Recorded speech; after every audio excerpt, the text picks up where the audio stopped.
To instruct us today, we have Marlene Waldock, one of the nation's top communication consultants. Communication, it's all about our lives. It's everything that we do.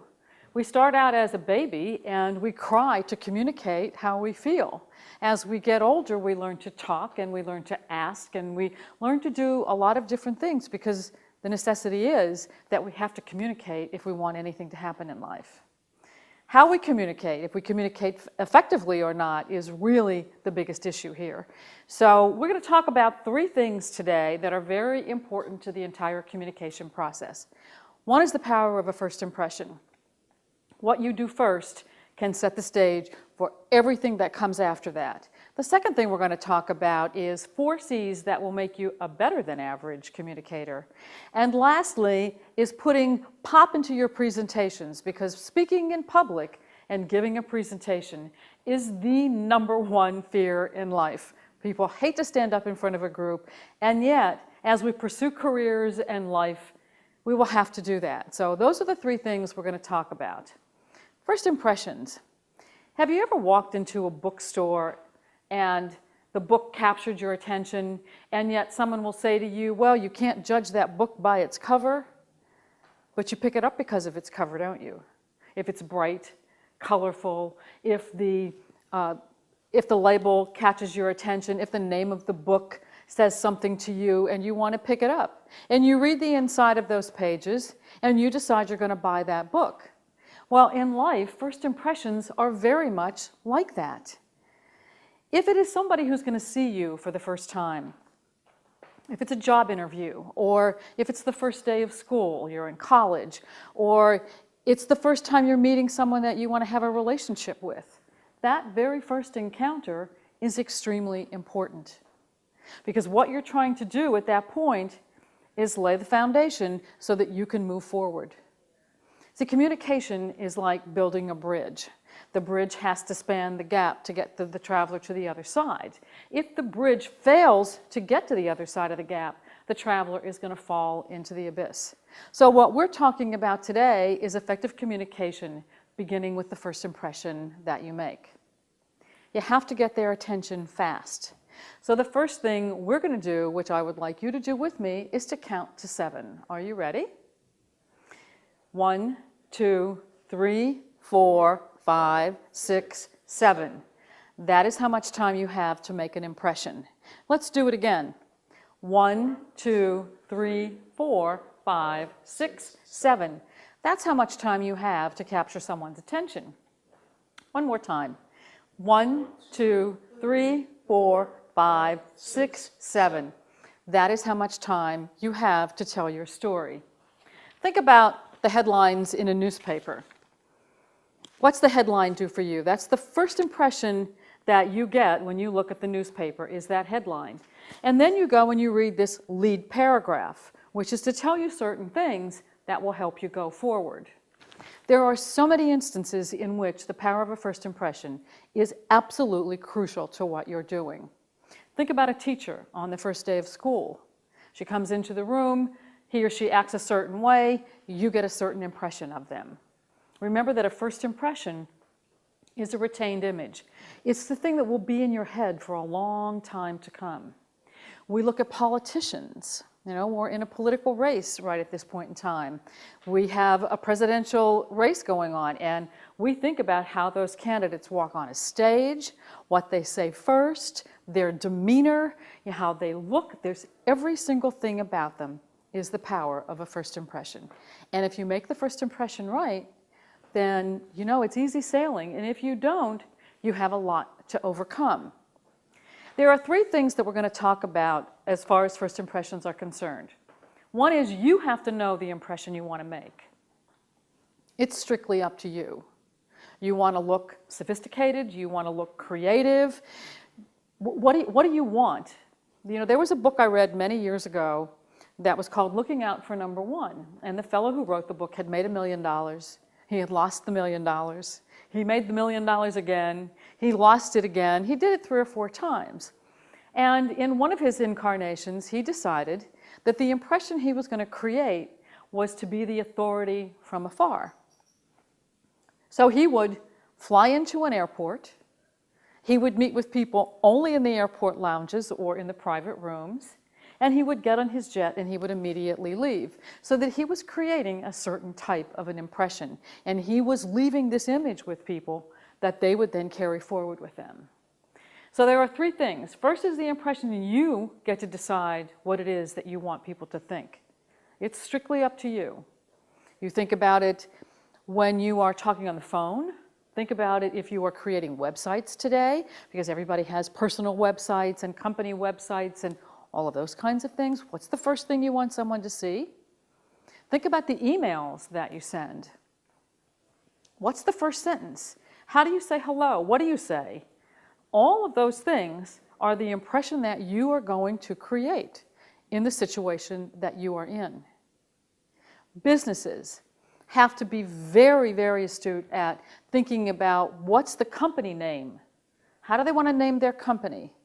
What's the business card going to look like?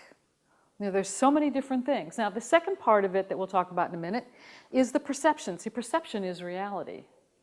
You can do one thing and someone can perceive it differently. They will interpret it based on who they are. And the last part of it is changing your own perspective. So I'd like you to turn in your workbooks to page 6. Page 6 says we're going to apply the FIP principle. First impressions count for everything. They are the retained image. So let's think about, what are the things that are happening in your own life? What do you want to be doing? What are some goals that you have? Take a minute and write them down. Think about, what do I want to have happen? You know, what is something that I'm really looking forward to? Because you have to decide what those things are, because the next question is, what's the impression that you have to make? You know, maybe you are trying to get a scholarship for the rest of your college education. Or maybe you are trying to get an internship with a certain type of company so that as you go forward into your career, you can get the job you really want. You know, what is the goal that you have? Take a minute and think about it. My goal today is that you will walk away with some information that will help you be better at what you do. So it's the director, well, all of those things you will have to make an impression, how you fill out the application, whatever type of reference letters you get and from whom are important. But when you meet one-on-one with the director, you're going to have to impress them. So you will have to think about, what is it that that director wants to see in me so that he will feel comfortable making me a resident assistant. Is that correct? Right. And how about you? What kind of things are you going to be doing? I want to complete my thesis project, and I have to present my thesis to the committee. So you're going to be doing a presentation, you're going to be doing a thesis, and how many people are in the committee? The committee is only 3 people. 3 people, but 3 people, very interesting 3 people, right? Yeah. So you will have to think about, how do you want to position yourself relative to those 3 people? You know, what are they going to be looking for, and what kind of impression are you going to make? What do you want to make? What's the impression that you want to make on them? That I know the field, and everything about the field. That you're knowledgeable, Yeah. that you're articulate in the way that you convey the information. Okay, there will be certain things within that thesis that you have to make the point, and you have to argue the point, and you have to come up with a conclusion. Is that correct? Okay. You will have to sit down when you go on to college and you go to different schools and you're taking jobs and different assignments. You have to sit down in front of someone and you have to have a conversation with them. They're going to interview you in some manner. So all of the things that will make the impression are how you look, how are you going to be dressed, you know, what do you want them to see when you walk into the room, how you will shake their hand and look in their eyes and do some very simple things, how you sit down, are articulate, and one of the things that is extremely important, which we will talk about during these sessions, is listening to what the other person is saying. Because when you listen, then you are much more able to respond back in a way that creates the impression that you want to create.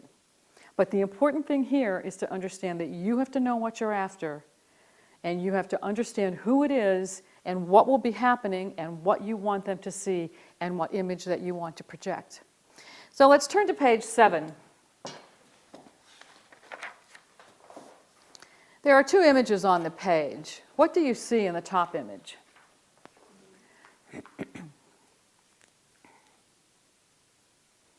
You see an old woman or a young woman? You see both? Do you all see both? I first see an old woman. You first saw an old woman, and then did you see the young woman? You see both?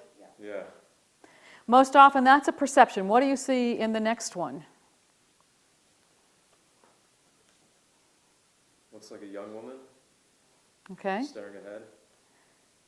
Anybody see anything else? You see a face? I see a person with instrument. You see the man with the instrument. These are called perceptions. These are things that when people look at them, they can see something different. And when you have a whole room full of people, you can have 10 people seeing an old woman, and you can have another 10 people seeing the young woman. And eventually, if you really look at it long enough, you will begin to see both of them. And of course, in the bottom picture, it is the face of a woman, and it's also a man playing a saxophone. But the important part of this is perception is reality. And so how someone views what you do, or how you look, or with whom you associate, all those kinds of things is what's real to them. So they will perceive and interpret your actions or what you say, how you write something on a piece of paper, based on their past experiences, their current circumstances, and their value systems. Have you ever sat down with a friend and said something to them and then said to yourself, I probably shouldn't have said that? And they look at you with a look on their face of, why did you say that? It's not what you intended. It's how they perceived it and how they responded to it. Emails. Email is a perfect example of how you can get an incorrect interpretation of what you say and how you are communicating. You're writing something, it has no emotion, or maybe you're in a hurry, or maybe you're angry about something, and so in the tone of what you're writing comes through a tone of how you're feeling. But that's not necessarily what the person on the other end of that email should be getting, right? So when they read it, then they're going to interpret it because their perception is that you're doing this to them. So let's turn one more page. What we see is another perception. What do you see at the top of this page?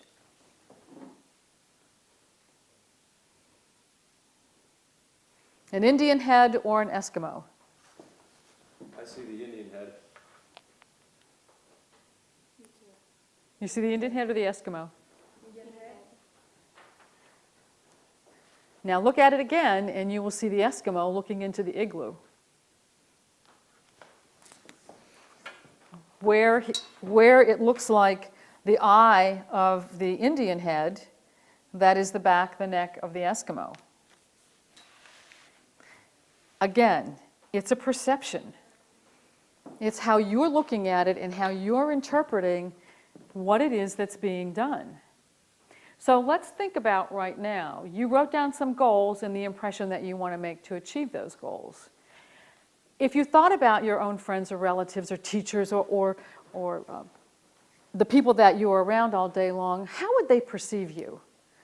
What would they say about you? If they were to describe you, how would they describe you? Because that is their perception of you. That's how they interpret who you are and your actions and the things that you say. What would they say about you? It's kind of an interesting thought, isn't it?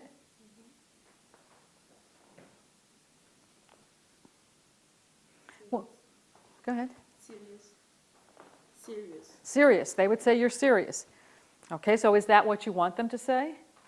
No, not really. What would you want them to see? But that's part of that whole first impression thing going on, because you want to create an impression. You want them to think of you a certain way. Now they're going to interpret that differently, and you're smiling. You're probably not the least bit serious. What would they say about you? Energetic. Energetic, okay. Is that what you want them to say? Yes. Okay, that's good. I think they would say I'm thoughtful. Thoughtful? Thoughtful. Okay. Are you beginning to see the pattern of how you think about what is this impression that you make? You know, one of the things in business, once you get out of college and go on into the business world, one of the things that happens a lot are people going to networking functions. There are breakfast, lunches, social events. Most often people will stand up and say, "Hello, my name is," and they'll give you their name. And I'm always saying, unless your name is Hillary Clinton, Barack Obama, Oprah Winfrey, or John Corzine, or some name that's really well known, your name is not what's important. The first impression you want to make is about something that you want to attract them. How do you want to attract them? So when you think about that in this context, let's say that I'm an attorney in a big law firm, and I get up in front of a group of people and I say to them, "I am with thus and such law firm, and we have been around 50 years, and we have 400 attorneys, and I'm here to help you protect your rights." You might be sitting in that audience saying, "Gee, that's great, but if you're with a firm that's that big, your rates are probably very high." Correct? So their interpretation of what you're saying isn't necessarily that we have a great firm and we have a lot of resources and you will have, you know, a wonderful opportunity if you come here. What happens is people interpret that message as, I'm either not big enough for you, you're going to be way too expensive for me, or I'm going to get lost in this firm. Okay? Does that make sense? Do you understand? If you were to stand up there and say, "I'm an attorney who cares about protecting your rights, and I come from an environment in which we have a lot of resources, and I'd like an opportunity to talk to you about that," now all of a sudden you've made an entirely different impression. And the interpretation that somebody has isn't that you come from a large firm that could be expensive or that they could get lost in the shuffle. They now are looking at you as an individual saying, "This is somebody I want to sit down and talk to." Because basically the impression that you're making as a first impression is to help you get to the next level, is to create the foundation for you that says, this is who I am, this is who I want you to know that I am, and I'm going to limit your opportunity to interpret what I'm doing because this is what I want you to know. Okay? The last part of this that's very important is the perspective. You know, once again, if you turn to page 10, a perspective is a point of view. How do you change someone's mind? How do you actually change their point of view? Do you think you can do that? Really? Do you think that when the politician stands up there, or the candidate for presidency, or for anything for that matter, says to you, "I am going to do this, you will be well assured, I can guarantee you, this is what I'm going to do, it's not what you think, it's going to be different." Are you really going to change? Are they really changing your mind? So rather than trying to change someone else's mind, the idea is that you change your point of view. You take a step back and say, if this is what I'm after, if my goal is to be a resident assistant and I will go in there with a certain attitude and a certain idea of how I'm going to make a great impression, I'm going to make sure that whomever is on the other side of my communication is going to interpret things the way I want them to. Let me think about what I'm doing. So let me turn around and let me be the receiver of my own information and let me really think about this. So changing your own perspective in the whole course of making a great first impression can help you. Once you've determined certain things that you want to do, you take a step back and you say, okay, let me think about that. Or maybe sometimes you sit down with a friend or someone who's knowledgeable and say, this is my goal, this is what I'm trying to do, this is how I'm going to approach it, tell me what you think. So let's think about just a little bit, what do you, on the goals that you have, you talked about what your friends think about you. On page 11, there is a worksheet that says, let's define a situation, let's think about who the audience is, And what is the impression that you're going to make? What do they need to know? And what do you need to do?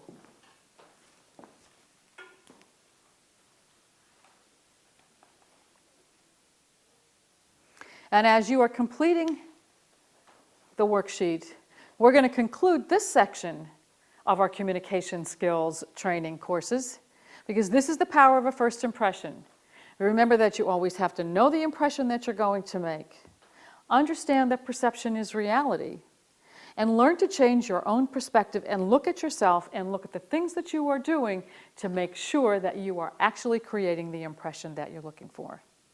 Because image is everything, and you really need to take a step back and understand first impressions count, and you get less than 30 seconds to do it. Have you ever said to someone, "You aren't listening to me. You haven't heard what I've said to you. This is what I really want, but you aren't hearing me"? I know I've said that many times. You aren't listening to me. Well, maybe it isn't that the person's not listening to you. Maybe it's that you're not conveying the information correctly. Because how you put it out there, what you say, has a tremendous amount to do with how people will receive it. We do a lot of things in the course of a day, in the course of our lives. We ask people for lots of different kinds of things to make our lives better. And if we're not clear on what we are asking for, we will oftentimes not get it.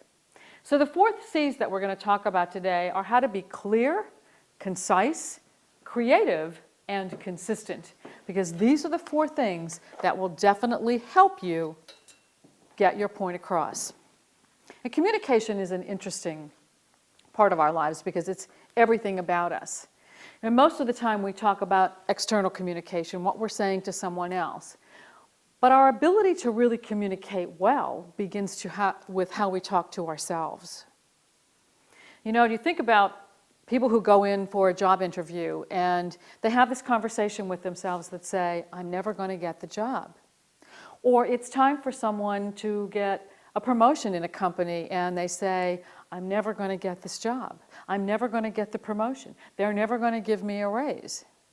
All of those things contribute to your ability to communicate effectively, because you're saying things to yourself that either decrease your self-esteem and your confidence, and you're not able to actually go forward and look at someone and say, "This is what I really would like you to do."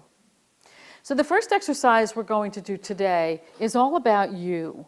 Let's think about you. Let's think about who you are. And if you turn to the next page, you will see that it says, it's all about you and the conversation you're having with yourself. Let's look at the things that are good about you, because you have to have a positive conversation with yourself. List the 2 physical attributes, the 2 personality traits, and 1 talent that you have that will give you confidence and that will help you have a great conversation with yourself. What's great about you? Because when you walk through that door to have the conversation, to interview for the job, to give your thesis, to do anything that you're going to do, what is it? How will you build up your own self-esteem and your own self-confidence by focusing on the things that are good about you?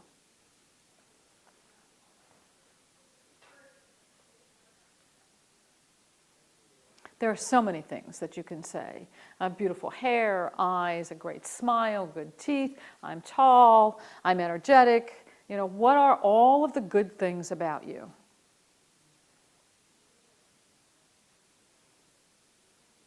Good communication begins with positive internal communication. Many of you may have read The Secret. Some of the self-help books that are out there, the motivational books that talk all about how you attract things, how you think positively about what's going on around you.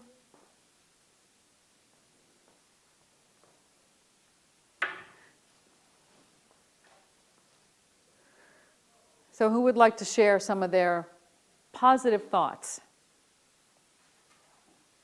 I put that I believe I have a nice smile, and I usually dress professional. Okay. Anything else? For personality qualities, I put that I have a good humor. And 1 talent I have is that I'm a pretty good writer. That's great. I see you two are writing furiously. Tell me what's great about you. I put for the physical attributes my eyes, and for personal qualities I put considerate and serious, and my talent I put bilingual. Okay, your eyes and you're serious. Okay, for the physical attributes, I put great smile, and then for the personality, I put that I'm a hard worker, Okay. and one talent, quick learner. What was the last thing? A quick learner. Quick learner, okay. See, all of those things are very positive. So when you're going into any situation, you're going to have this positive thought about yourself, because what you want to do then is to either ask a question, pose a situation, tell someone how wonderful you are. Now, we talked about the art of listening, because in this whole process of having clear, concise, creative, and consistent communication, you need to listen. You need to listen to the person who's on the other side of the table. You need to listen to what's happening and be an active listener. Know what it is that's going on around you and what's happening, so that as you define what it is that you want to convey, you can do that much more easily. You're having a positive conversation with yourself. You are listening and you're very aware of what's going on around you. If you're sitting in a meeting with someone and you're interviewing for a job, or you're talking about that resident assistance, what is the person saying to you? Be a very active listener. Pay attention, because when we get to this next part, which is how to be clear in what you're saying, you will have a lot of ammunition to be able to do it. Be clear. Never make an assumption that somebody knows and understands what you're looking for, because they don't. In fact, there's a wonderful book out there called The 4 Agreements. And among the 4 things that we should agree to in life is to make no assumptions. Don't assume. You know, one of the examples I always give is, it's your birthday, and a friend says to you, what would you like me to do? How can we celebrate your birthday? And you say, oh, well, surprise me. Well, they don't know what to do for you, so they do nothing. So you are surprised, but not exactly with the thing that you wanted. So be clear. Think about, what is it that I really want to be happening here? What do I want? What's the end result? It's like having a goal, but it's a short-term goal. Here's an example. There are a lot of customer service departments out there. Let's say your cable goes out, and you call the customer service department and you say, my cable has been out for the last 2 days, and I'm paying you $150 a month for all of this cable service. What are you going to do about it? And the customer service rep says to you, what do you want me to do about it? And the only response you have is, well, I'm not sure. Well, if you're not sure and you're not clear on what you want to have happen, do you think anything is going to happen? They're going to offer you something that's not going to satisfy you, and you're going to walk away unhappy. So the idea is to go to the table with a clear idea of what it is exactly that you want to have happen. So in that situation, you would be able to say to the customer service representative, I want you to give me 2 days of credit against my bill. Now, they then will either say, yes, I can do that, or no, I can't. But you're very clear on what you want to have happen. In relationships with people, husbands, spouses, friends, girlfriends, boyfriends, whatever it might be. Oftentimes there's a disagreement on, what are we going to do tonight? Where are we going to go? Well, what do you want to do? Well, I don't know. What do you want to do? So the idea is that you come to the table always with a clear understanding of what you want. If it is in a business situation, you come to the table, it's a negotiating skill. This is what I would like to have happen today. So that the other person to whom you're communicating has a clear idea of how to respond. Okay? So what is your goal? What is it that you would like to have happen? What kind of a situation are you in right now that you are saying, I'm not really being heard? What do you want to have happen? Write it down, because we're going to think about the different steps. because you want to be conveying, and this is on page 5 in the second section, you want to be conveying the right information. And then think about that we just did the part about the first impression, because the first impression is also very important in how you're going to be clear. What are you going to do? What kind of situation? What do you want to have happen?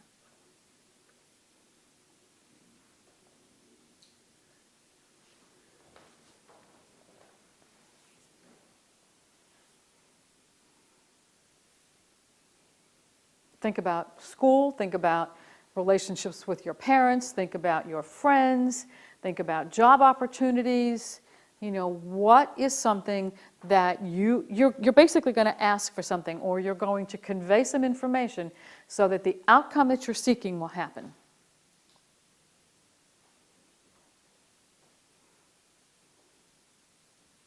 This a little more difficult than the last questions?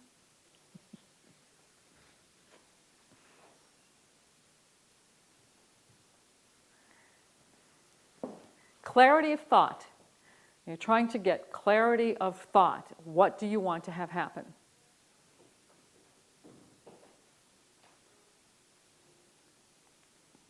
Anyone ready to share what they are looking for? Well, I'll use my example of becoming a resident assistant. Okay. And, you know, I would like to become a resident assistant, so I need to be clear on that as my objective. Right. And I need to let the director of residence life know that I'm a responsible person. Okay. And that I've had experience at this position before at a different university. Okay. One of the things to always remember, particularly when you're going after a job, or if you go into business for yourself and you are trying to get a contract, one of the reasons that people don't get jobs is because they don't ask for them. And to ask for them means that you need to be clear on what it is that you're after, so that you can look at someone and say, this is what I want you to do. I want to be a resident assistant. I'm very clear, and I'm going to convey it. Did you write anything down? Not yet? No? I want to get an internship. You want to get an internship. Okay, so when you go in front of whoever it is that you want the internship, you have to be able to ask for it. So you have to be very clear in the communication in saying, I would like to intern with your company because this is what I can bring to the table, and this is what I intend to get out of it. Now, the next thing is to be concise.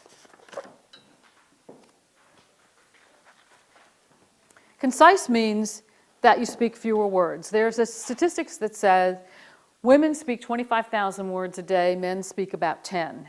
Women have a tendency to say, I think this might be the case, I don't think this might be the case, I'm probably not the best person to do this, you probably aren't going to hire me, but you probably already have too many interns, but I know you've probably made the decision about a resident assistant, but that's a lot of words. It isn't necessary to say, I think, I believe, I feel, I don't know if I am, and adding all of those words in front of the sentence when all that you want to really do is say, I would like an internship. I am here because I really want the job as a resident assistant. You don't say to them, you probably have all of them already. You don't say, you may not need any more interns. Don't even think that, because you don't need to put that much information in front of someone. You just really need to be very clear and make a statement. Now, one of the other things that we do a lot is we should all over ourselves. We say, we should do this. You should do that. You should be doing this. You should be communicating this way. Should is a word that says you're doing something wrong. Could is a word that says, here's another way to do something. So in the course of talking to people and asking for things and conveying your message, think about not using the word should. I should be doing this, even in the conversation that you have with yourself. It's not about what you should be doing, It's about what you could be doing. Now that happens a lot with people who join up for health facilities, and they're going to go work out, and they get up in the morning and say, I really should go there. You know, you never get there. I really could go there. So it's important to think about should versus could, not to put should in a sentence, not to say I should be doing this, not to tell someone you should be doing this, but to think about how you can convey the message using the word could. And be concise. Don't put extra words into a sentence if you don't have to. And we have some sentences at the end that we're going to rewrite so that you can really think about how to do that. Be creative. 78% of the people with whom you speak are visual. If you're going to put together a resume, because college students, well, we do it a lot in life, whether it's a resume, whether it's a biography, whether it's information about something that we're seeking, there's something we have to put down on paper. And so we have to be creative in how we do it and how we convey the information. I'm a speaker, and I'm seeking big public speaking jobs. And so in order to convey the information that I needed about myself, I put together this little packet of information. I made it creative so that as someone goes through the packet, they see pictures of me performing, they find out different information, so that they will be able to easily look at this information, take away from it what they need, and leave what they don't need. So when you think about how am I going to go after that job, how am I going to give my thesis, you know, how am I going to get that intern? If I am now in the business world, how do I make my number? How do I convey the information? Think about how to be creative. How would you be creative going to the director of the resident assistants? Well, I think maybe I could bring an example of an event that I could host for students once I became an RA. Okay. Or anything that you have done that would illustrate your capability of doing it. I think I can put some information that I got from theorists and put that in graphic or so that I... Put the information, put a graphic. We're going to talk in the next section about actually public speaking and presentations and the things that are important, which you also use this. Be creative. Think about how somebody's going to look at it. What do you want them to know? What do you want them to see? What's bold so that they can see what they need to see? Okay? Think about what you're doing. How are you going to be creative? By focusing on my resume, emphasizing on my personality, my Your strengths. my strengths. Okay, you're going to go ahead. Go ahead. And also by being clear on my objectives on the resume, what I want in the company. Being clear on your objective, thinking about how creatively you can convey the information about yourself, your strengths, your personality, your accomplishments. One of the things that often happens in the business situation, particularly when someone is going after a promotion or a raise, they walk into the office of their superior and say, I should have this raise. Well, we're using that word should again. And instead of using the word should, I should have this raise, they need to sit down, take a step back, and present themselves in a way that says, I am clear, I understand that you now have this position available, and I am here to share with you how I can benefit this organization in that position and help you achieve your goals. Now you're very clear. I want the position. I am interested in coming to the table with information that will tell you how I have benefited this organization so far and how, if I can move into this position, I will also benefit you and work with you to achieve your goals. Okay, so it's being a little more creative about how you approach it instead of just saying, well, I've gone to school, I've done this, this, and this. Now then, it's saying, let me think about what you're after and let me show you how I then benefit and fit into the whole scheme of things. Be creative. Step out of your box. You know, think about how you can do this differently than you would normally do it. The last is to be consistent. Consistent is in your actions, in your nonverbal cues, in the messages, in everything that you're doing relative to that which you're trying to get. If you're looking to convey responsibility, I'm a very responsible person. Your image, your physical image has to say that. You know, you wouldn't go in there with things hanging off your ears and your sunglasses on the top of your head, you know, and your jeans falling down or things like that, right? You would make sure that you had a very responsible image when you went through that door. You would hand them information that says, I'm responsible. That's what I want you to know about me, and I've put it down on paper just that way.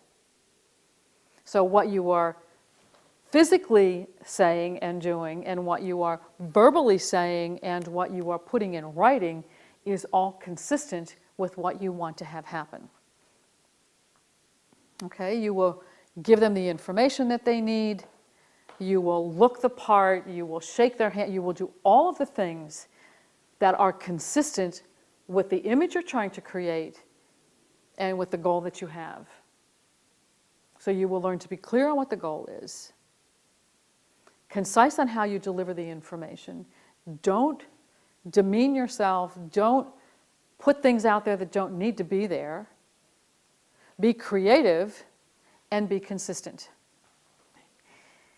The number one fear in life is standing in front of a group of people and giving a speech. And yet, you do it in college, you do it in high school. I remember my very first public speech. I was probably in the 8th grade or 9th grade and gave this speech about going to Baltimore and standing on the launch pad of a missile. Never had been in front of a group of people before giving a speech, so you can imagine the fear that I have. And I have friends and associates and business people that I know that are absolutely petrified to stand in front of a group of people. Why is that? You're afraid that you're going to trip. You're going to forget what you're supposed to say. You will not convey the information properly. So we are going to talk about how to create a presentation, anytime, that will allow you to have a conversation with your audience, be comfortable with yourself, and get all of the information across that you really need to. Because you're not going to sit down and say, I have to give a presentation, what am I going to do? First thing that happens with people who are giving a presentation is they take a piece of paper and they start writing down. They start writing it, right? Let's write out what this presentation is about. Well, we're going to take a step and we're going to do something different. We're going to talk about how to prepare for it, how to organize it, and how to present it. Now, the first thing that you will see in there, it says, to really make a great presentation, you need to know that there are 3 extremely important things. The audience wants you to be successful. If you're not successful, the audience is absolutely bored. So think about that. They don't really care if you're perfect. In fact, audiences will often respond better to someone who makes a slight mistake or little faux pas or whatever, because since people fear public speaking so much, they look at the person who's up there thinking, wow, you know, look how great that is that they're giving this speech. So if they do some little thing, the audience all of a sudden relates even more significantly to the speaker. And the last thing is that every audience wants to learn something from you. So if you think about all of those 3 things, as you start to put your presentation together, it becomes very easy. The first thing that you do, and you have a presentation booklet there that has a lot of information, and I would suggest that you take it and use it and think about every time you're doing a presentation and use the format. Because the preparation is to begin with preparing yourself. Not the speech, not the information, but you. Why are you there? What do you want to have happen? Why is the audience there? Who is the group? You know, you really have to stop and think about all of those things. What time of the day is it? Do they want to be there? Am I giving a speech to people who have paid for it? Am I in front of a group of people giving a presentation because they really want to listen to it? Why are they there, and why am I there? What do I want to have happen? Because you can't create the presentation if you don't know what you want to be the outcome. And everything we have talked about today in communication is knowing what you want, making sure the impression that you make, the first impression you make, is good, and all of those things come from understanding what you want to have happen. Who is the audience? And we're going to do just a couple of exercises in this book today to get you on the path of understanding how to do a really great presentation and put some pop into it. Because the pop, again, is preparing, organizing, and presenting. So let's go to page 6. 6 and 7. Why are you there? Why are you giving this presentation? Is this the first of several meetings? What is it that you need to actually move on? What is it that you really want to have happen? You know, what are you doing? Are you selling a service? Are you selling yourself? Are you trying to get a job? Are you trying to generate leads? You know, what are the presentations? What are the things? Think about where you are today and some presentation that you're going to have to create. Is it a presentation that you will give to the person to become a resident assistant? The presentation that you give on your thesis would be very much following this process. And think about how to get that internship. What am I going to have to present? Why am I there? Who's going to be there? Who's going to be in the audience? What time of the day is it? Will I be first, last? Will I be in the middle? You know, am I amongst a lot of people? What are all those things? And if this is the first of several interviews or several presentations, what is my short-term goal? What do I want to have happen at the end of this presentation right at this time? Once you do that, then you are much better equipped to sit down and say, what is it that I have to tell people? Because again, what happens is that too often you get people, particularly in business today, sales reps who are out there giving presentations, banks who have a lot of services, organizations that want to sell you their products or services, and they come to the table and they walk into your office and they sit down and say, I have all of these things. I want to give you this presentation and look at all the products and services that I have to offer you. Well, that's really not a good thing because you don't know what you want to have happen there. Are you just wanting to give them a lot of brochures? You know, what do you want to have happen? If you sit down with the director of the resident assistants and you know that's the first time, what do you want to walk away with? A second interview? A commitment for the job? So think about, why am I there? Why is the audience there? What are they looking for, and what am I looking for? That's part of preparing you. How long will I have? What will the attention span be? And what is the most important piece of information that I need to give and I need to create? One of the other things that it's extremely important in a presentation of any kind, whether it's to a small group, a large group, whether it's in a political arena, whether it's in a corporate arena, whether it's in a high school, a college, in any type of environment, it's to make the audience comfortable.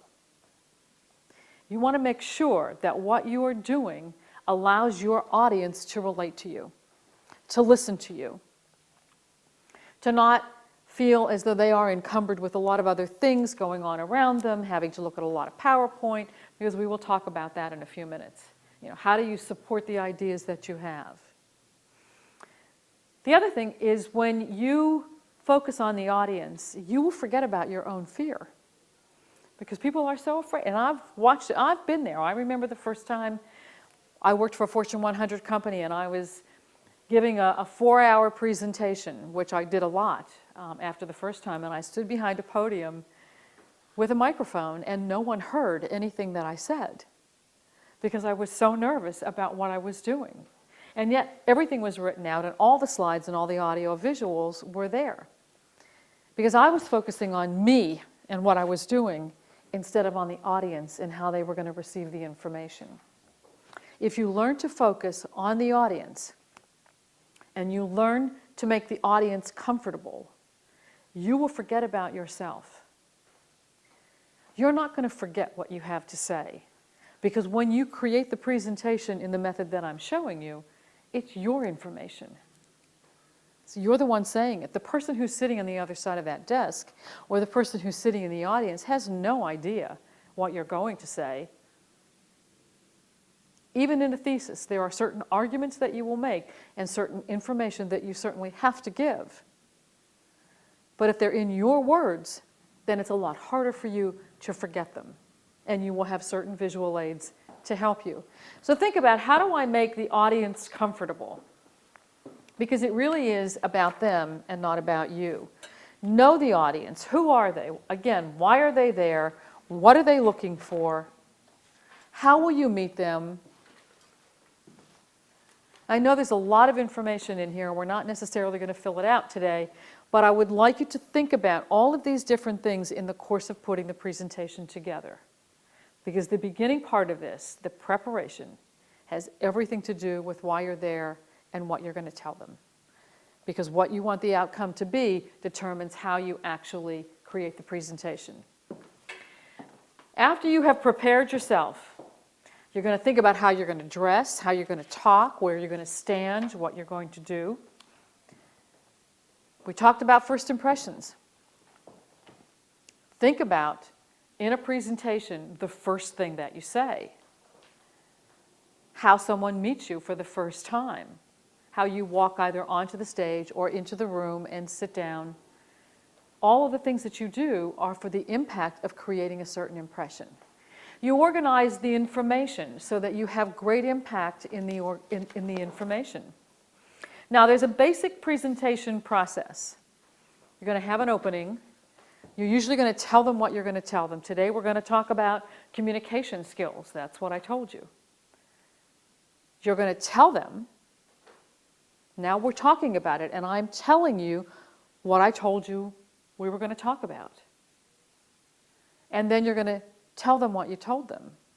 At the end of these 3 sessions, we will recap the power of a first impression, using 4 C's to be very clear, and putting pop into your presentations by preparing, organizing, and presenting it with power.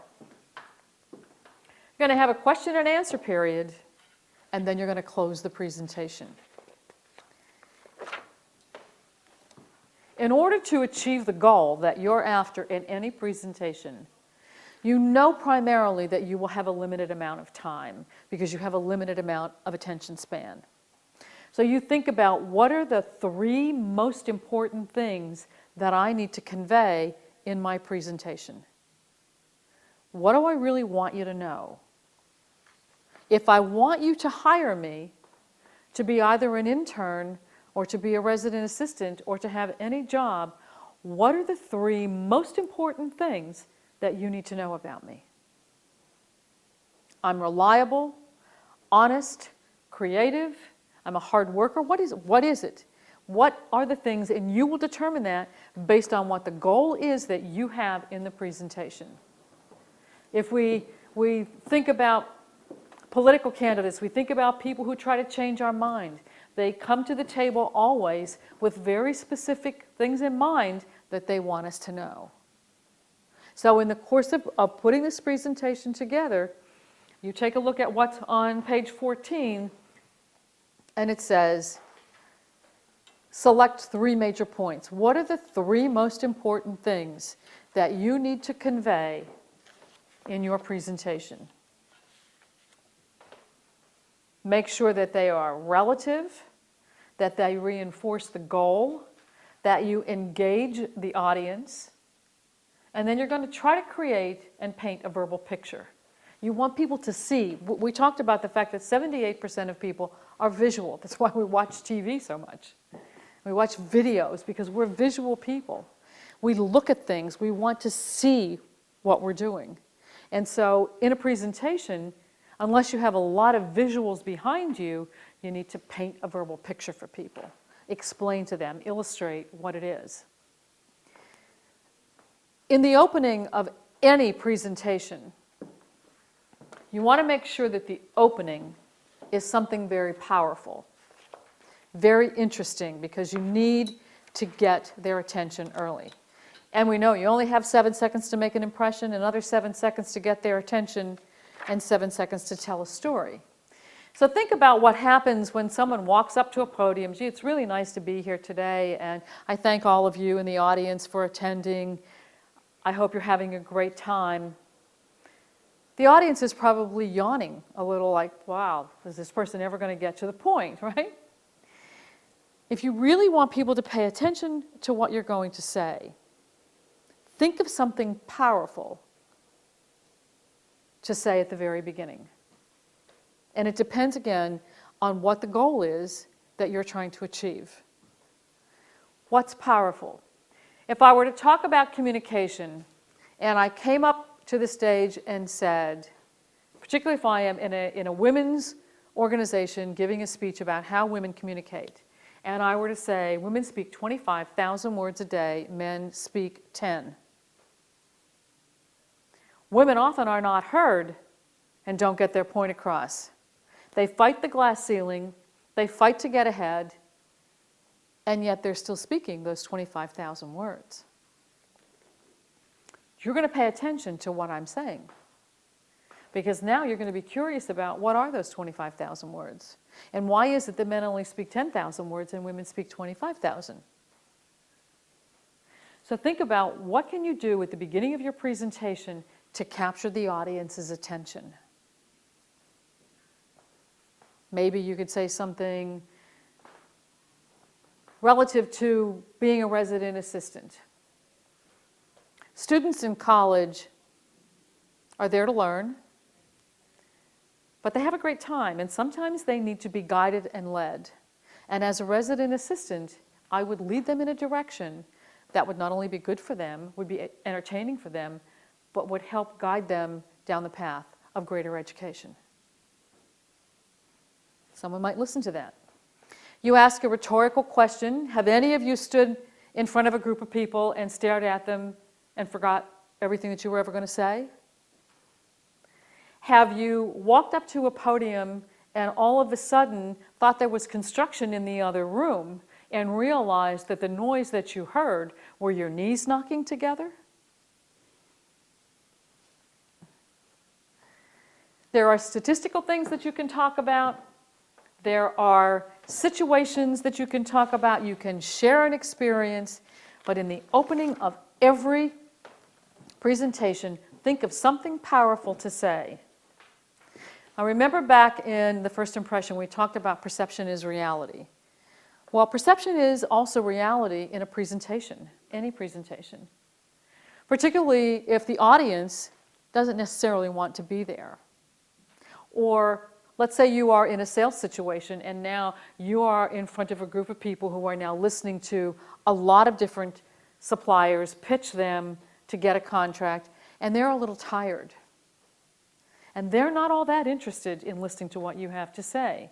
So right now, their perception of what you have is that you're just another Me Too person who's giving them the same information. So keep in mind, in the course of organizing the information that you will convey to the audience, whoever the audience is, that they are interpreting what you're saying. So you want to follow some of the things that we talked about earlier with regard to making the right first impression, understanding perception is reality, and changing your perspective to say, if I give you this presentation and I talk about certain things, how then will you receive that? Painting a verbal picture means illustrating different things. One of the things that I often do is help people come up with introductions in networking meetings, because again, hello, my name is not the best way to utilize your 7 seconds and make an impression. I was recently in a conversation with a fellow who sells insurance, and he's creating this wonderful ad to go into one of the major publications. We sell great insurance. Okay, what is the insurance doing for you? The insurance is protecting the things that are valuable to you. So the insurance agent could stand up in front of people and say, last year, we had a lot of floods in our area, and there were a lot of people who had valuable things, precious things, that were lost. We were there to make sure that we could help them recapture some of those things. And even if they couldn't get them back, at least we could provide them with the payment and some access to trying to find and replace the things that were lost. We protect that which is valuable to you. I worked with an attorney several years ago on creating a brochure. And as an attorney, what is an attorney doing for you? They're protecting your rights. They're looking at the contracts that you sign. They're looking at the houses that you buy. They're looking at all of those things. So thinking about changing your perspective, think about how will you tell someone? How will you paint the picture for them so that they will better understand what it is that you're trying to tell them? I also produce a women's program. So when I think about and put together the information that I want to convey to people, I have to put it together in a way so that as I give them the presentation, I am painting a picture for them. Women today are the most powerful economic force in this country. They are starting businesses 4 times faster than the national average. And yet, women often don't have the self-esteem that they need to take them to the next level. Because We Are Women is a program that will give them the self-esteem, that will focus on who they are, and will teach them how to be self-serving and self-centered in a very positive way. I've painted a picture about women, powerful women, who need help to go to the next level, and that's what you're trying to do. Paint the picture. Think about the things. How can you create this visual for someone without actually having a visual behind them? Now, speaking of visual aids, it's a great, PowerPoint is a wonderful tool. You can do many, many things with PowerPoint. And one of the things that most people do is overuse it. I heard another speaker one time who was coaching someone putting a presentation together, said that he sat down with a fellow and he said, I have about 125 slides in my PowerPoint. And he said, how long is your presentation? About 4 days? No, it's about 2.5 hours. How do you think you're going to get through 125 slides in 2 hours? Visual aids in a presentation are there strictly to help you. They are to help reinforce what you're saying. Sometimes they are there to help guide you through the presentation. But they are not there to present the presentation. And I have seen PowerPoint slides where there are so many words on the PowerPoint slide that the people in the audience are looking up at the slide and reading it while the person is trying to talk. If you were giving the presentation, you want the audience to focus on you, what you're saying and the information that you're giving them.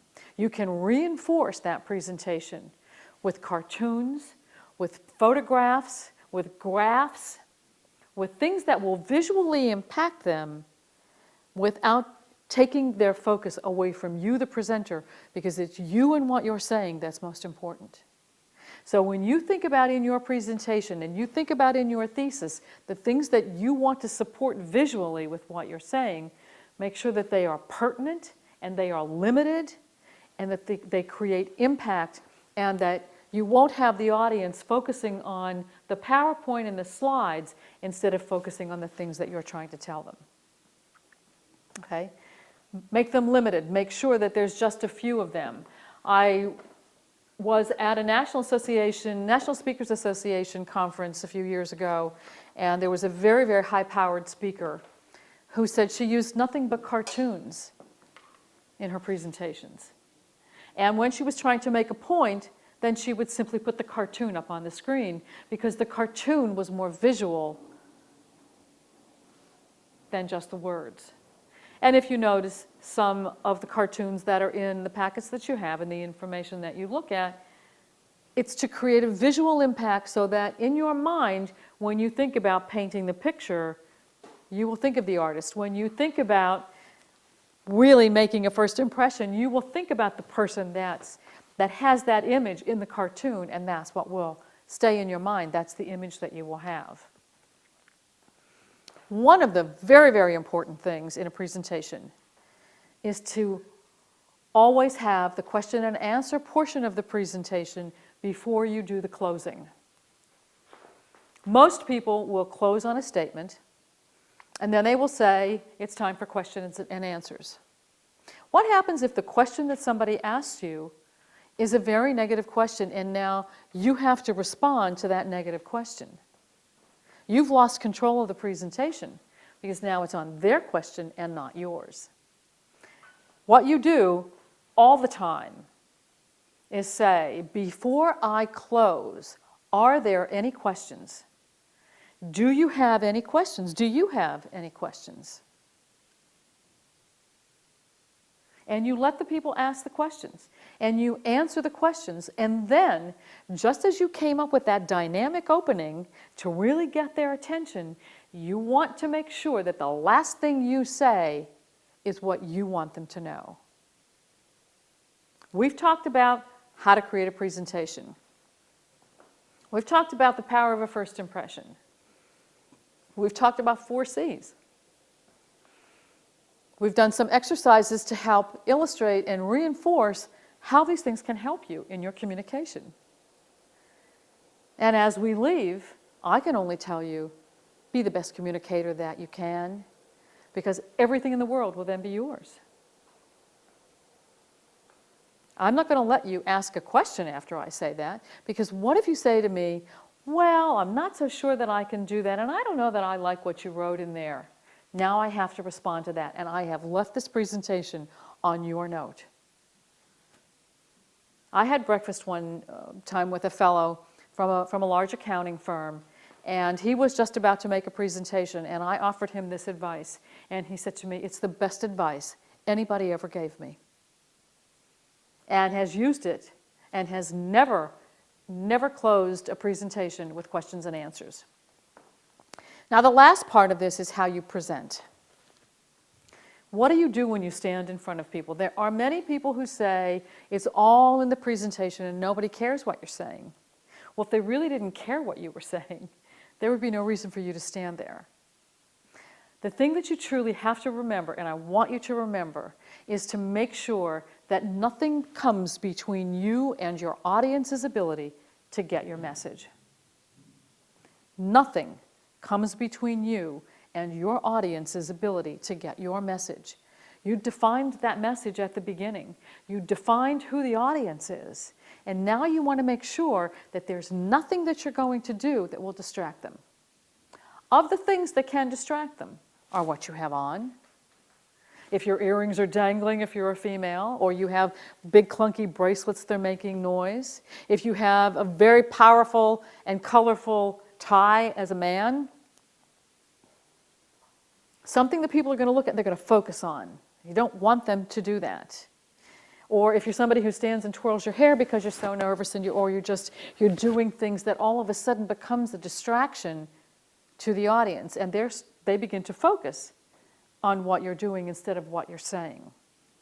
When you stand on a platform, you want to make sure your gestures aren't all over the place. You want to make sure that you don't turn your back on people. If you have PowerPoint or you have visual aids that you want people to see, you make sure that you stand to the side, that you don't stand in front of them. You have a computer where you can see it so you can look down at the information instead of having to turn around and look back. Pause. People are afraid to take a pause. I was at a conference several years ago in which Katie Couric was the speaker. And she had a speech in front of her that she read. And I remember at one point going and took my own breath because she was talking so fast that I couldn't keep up with her anymore. We don't talk that way in our normal lives. And giving a speech or a presentation isn't about something that you're going to read so fast that people don't hear you and they can't comprehend what you're saying. You need to pause. take a breath, think about what you're saying. And when someone asks you a question, you rephrase the question to make sure that you have adequately heard what they're saying and what they really want to know.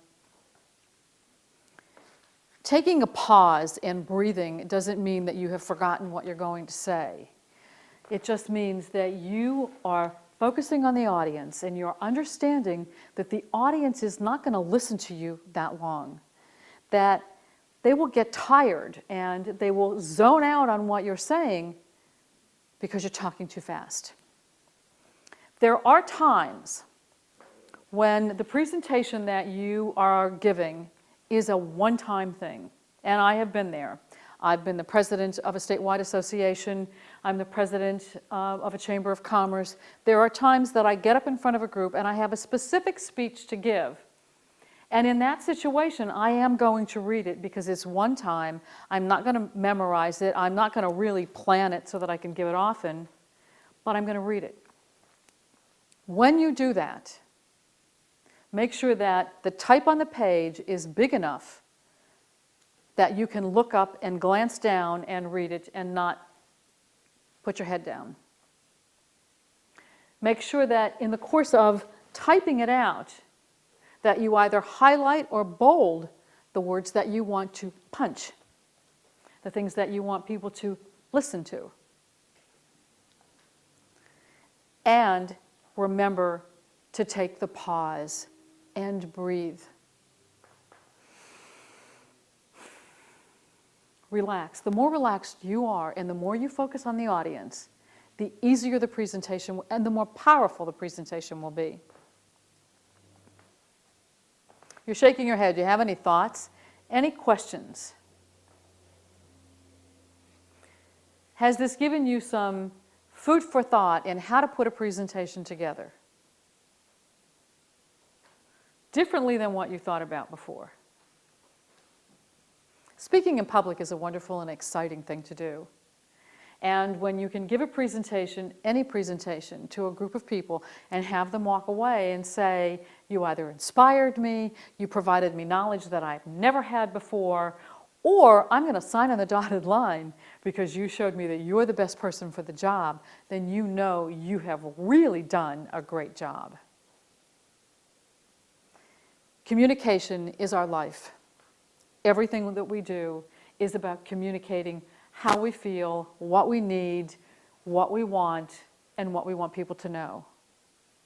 The first impression that we make is powerful and lasting. And we need only to think about knowing what that impression is, understanding perception is reality, and changing our own perspective to make sure that the images and the verbalization and the communication is what we want it to be. We also need to remember to be clear, concise, creative, and consistent in the things that we communicate. Be clear about ourselves, be clear about our goals, be clear about what we want to have happen. Say it concisely. Less is more.